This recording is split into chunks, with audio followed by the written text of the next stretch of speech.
3,000 years ago, in southern Mexico's humid lowlands, an ancient civilization processed a strange tropical fruit's seeds.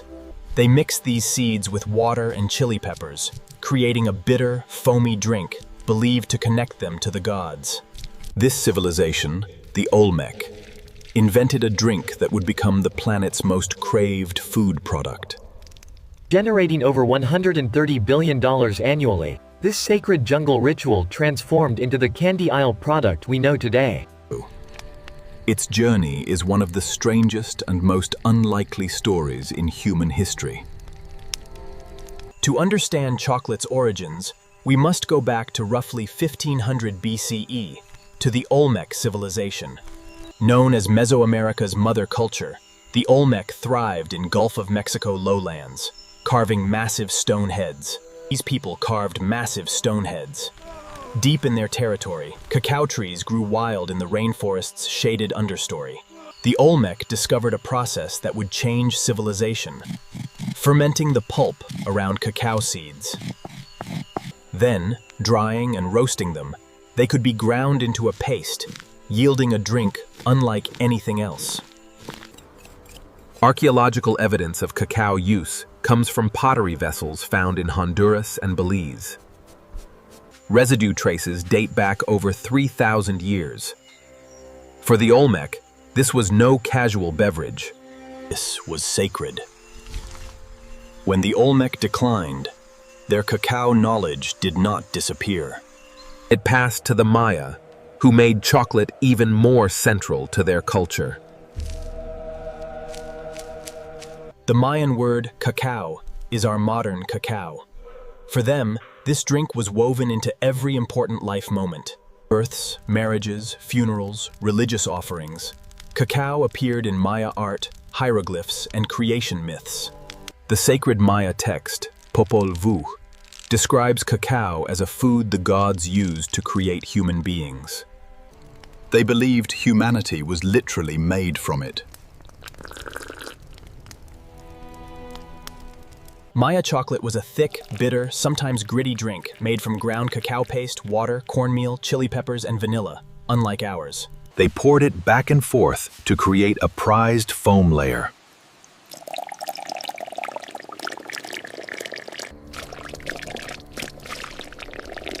That foam was considered the drink's most valuable part. The Maya reserved finest cacao for royalty and priests. Commoners had simpler versions. Cacao beans became so valuable, they were used as currency throughout Mesoamerica. A turkey cost 100 cacao beans, a slave around 1,000. Money literally grew on trees. Here, the story takes an unexpected turn.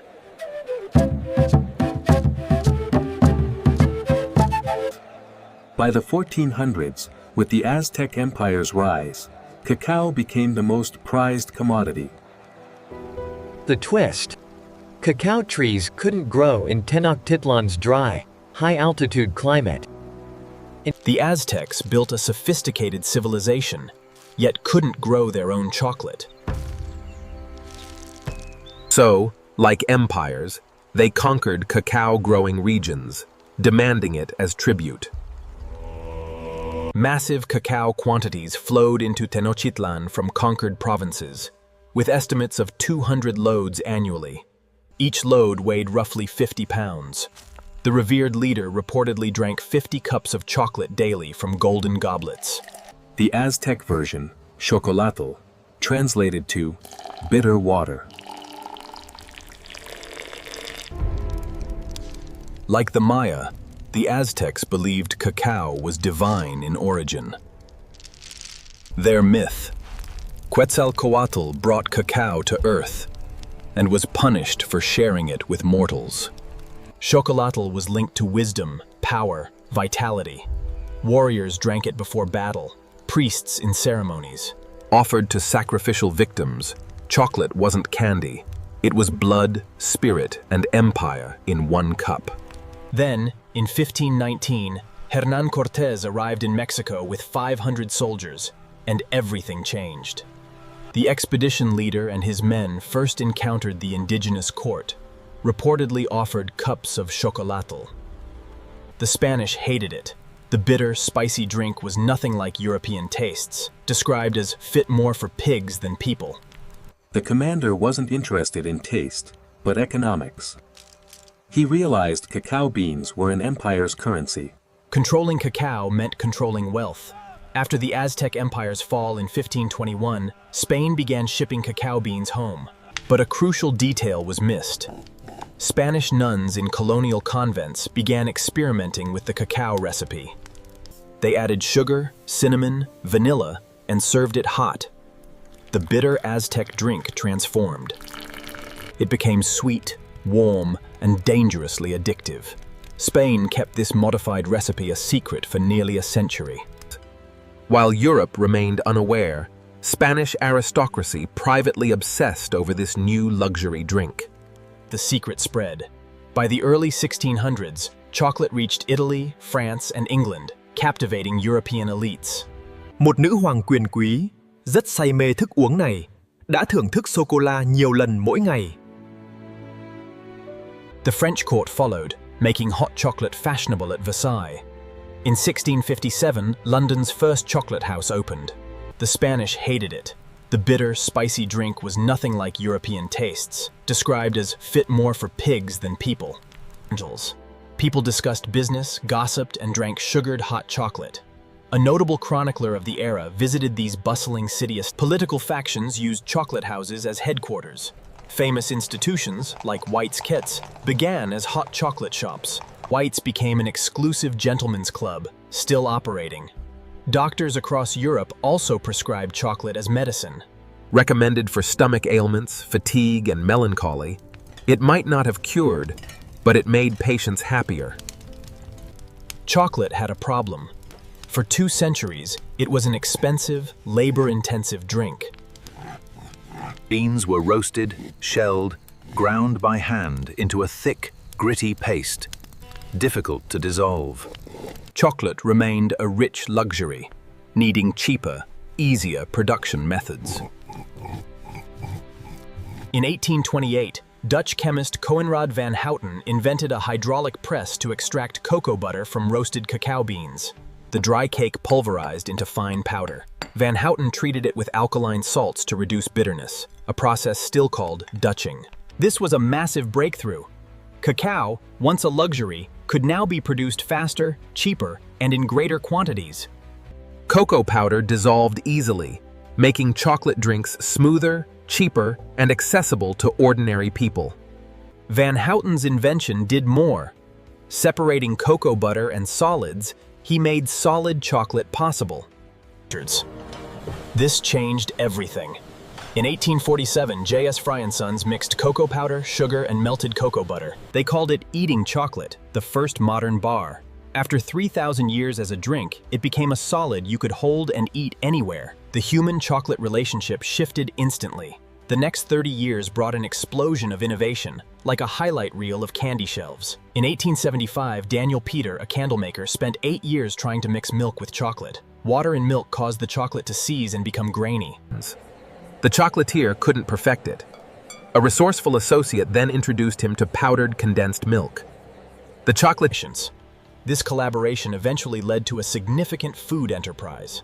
4 years later, in 1879, next morning, he found extended mixing created incredibly smooth, velvety chocolate, unlike any before. He named it conching, after his machine's besom. This remains the standard in chocolate manufacturing today. In 50 years, chocolate transformed from a gritty, aristocratic drink to a smooth, sweet, solid food, industrially produced. The modern chocolate bar arrived, and the world grew hungry. This next detail explains chocolate's global obsession. In the early 1900s, Irmelis, a visionary entrepreneur, a regional caramel maker, visited a grand international exposition in 1893. Captivated, he sold his caramel company for $1 million, betting everything on chocolate. His genius wasn't making the best chocolate, but making it affordable for every American. The entrepreneur built an entire town around his chocolate factory in a specific region, naming it after the factory's delicious product. The town boasted chocolate and cocoa avenues, schools, parks, a trolley system, and an amusement park. The Hershey bar, introduced 1900, became the first mass-produced, mass-marketed chocolate. By the 1920s, Hershey produced millions daily. Competitors followed. Another entrepreneur introduced a popular chocolate bar in 1923. His son created candy-coated chocolate pieces in 1941, inspired by Spanish soldiers eating hard-shelled chocolate pellets to prevent melting. The 20th century candy bar wars raged. Then, an unpredictable development. Chocolate went to war. During WW II, the US military commissioned Hershey to produce a special chocolate bar for soldiers, with specific requirements. It had to weigh 4 ounces, be high energy, withstand heat, and strangely, taste barely better than a boiled potato. The military wanted emergency rations saved, not snacked. Hershey produced over 3 billion D-ration bars during the war, 3 billion chocolate bars in every field ration. Liberating towns, American troops handed out chocolate to children and civilians. A generation tasted chocolate from American GIs. After the war, global chocolate consumption exploded. Returning soldiers were hooked. Wartime distribution created international demand. Mars, Cadbury, Nestle, and Hershey. In Britain, Cadbury was a household name. The Quaker Cadbury family entered chocolate partly as a moral crusade. They saw chocolate as a wholesome alternative to alcohol, which ravaged the working class. A pioneering merchant opened his first shop in 1824. His sons later built Bournville, a model village for factory workers, with parks, sports facilities, and decent housing. This was Britain's Hershey. The 20th century deeply embedded chocolate in Western culture, unthinkable to ancient Maya priests. Valentine's Day meant heart-shaped chocolate boxes. Easter became synonymous with chocolate eggs and bunnies. Halloween became the biggest candy-selling event, with chocolate dominating the $4 billion Americans spend annually. Most people misunderstand. They think chocolate is just about candy bars and holiday gifts. The modern chocolate industry is far bigger and more complex than truffles. Today, the global market is worth over $130 billion annually. This market is larger than 100 countries' GDPs. Its supply chain stretches from West African farms to Swiss factories and global distribution networks. West Africa grows 70% of the world's cacao, with Ivory Coast and Ghana producing over half. Millions of smallholder farmers work. Here is the uncomfortable reality the chocolate industry avoids. Many cacao farms rely on child labor. Organizations documented over 1 million children working in hazardous conditions on cacao farms in Ivory Coast and Ghana. Children as young as 5 use machetes, carry heavy loads, and face dangerous pesticides. In 2000, 2 decades later, the problem persists. The irony is brutal. A pleasurable product relies on growers who can't afford it. The tension between pleasure and exploitation fuels the bean-to-bar movement, transforming how chocolate lovers think about what they eat. Craft chocolate makers source directly from farmers, paying higher prices, producing flavorful chocolate mirroring specialty coffee and craft beer movements. These makers treat cacao like winemakers treat grapes, its flavor shaped by variety, terroir, fermentation, and processing. Single-origin bars taste uniquely different. Differences are dramatic, like Pinot Noir and Cabernet Sauvignon. This movement reveals chocolate isn't one flavor, but hundreds. Genetics, soil, fermentation, drying, roasting, and conching create tasting notes from bright citrus to deep tobacco and leather. Mass-produced chocolate uses heavily roasted, processed cacao, blended for consistent flavor. Fine if you want sweetness and familiarity. Craft chocolate reveals complexity like fine wine. But chocolate's future isn't guaranteed. Climate change threatens global cacao. Trees are sensitive, needing consistent temperatures, high humidity, rain, and shade. Cacao grows only 20 degrees north and south of the equator. Climate models predict rising temperatures and changing rainfall will make many regions unsuitable by 2050. Ghana and Ivory Coast temperatures already stress cacao trees, reducing yields and increasing disease vulnerability. Researchers develop resilient cacao through breeding and genetic editing.